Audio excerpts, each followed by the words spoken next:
All right, guys, let me ask you something.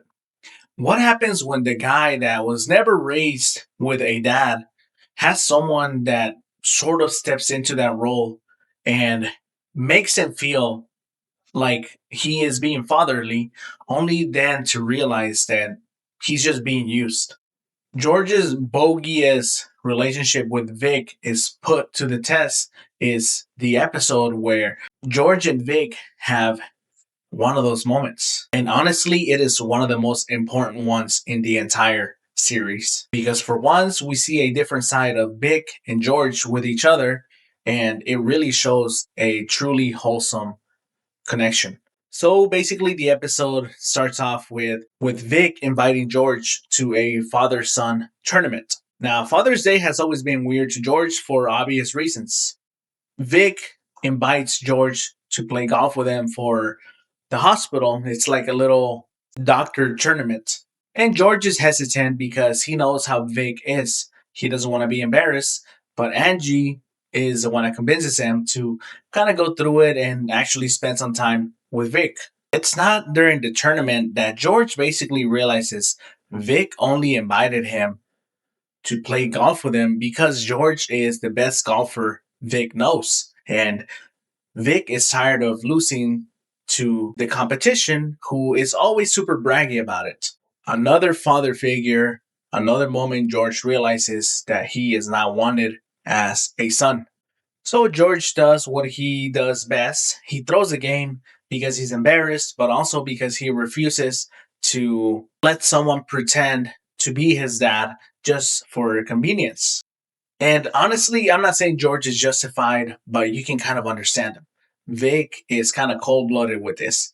If George is going to be a prop, then he is going to ruin the whole thing, and I kind of understand. What makes this perfect is that it captures their relationship perfectly. See, Vic is clearly not George's father, but he is not just Angie's dad.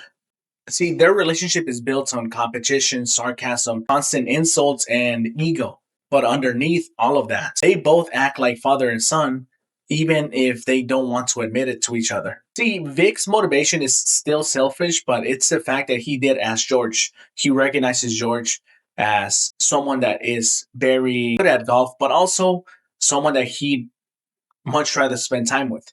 At the end of the day, it's not Ray, it's George.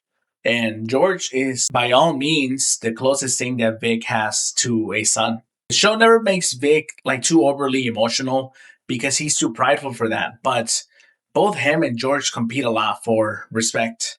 See, it's like both of them are in this like little cat and mouse game of I'm not gonna treat you like a son and I'm not gonna treat you like a father. And weirdly, that is what makes their relationship work because George does look up to Vic. I mean, he's been knowing Vic for a very long time. He's been with Angie for almost 20 years. And Vic has seen George basically come up, from line worker to manager to two kids, house, and basically being a constant success. See, this episode is clearly not about golf. It's about the fact that George has always wanted a father or someone to look at him as a son, but him not actually ever getting one. Vic is clearly not perfect. He's clueless. Sometimes he is very competitive. He is selfish, but in his own weird way, he is the closest thing that George has ever had to a dad. And honestly, for George Lopez, that's probably the most realistic father son relationship that he could have ever gotten. Guys, if you enjoy the content, hit the like. I'm coming back with more and more and more videos. I hope you guys have a wonderful day. Expect one tonight, and I'll see you guys on the next one. Goodbye.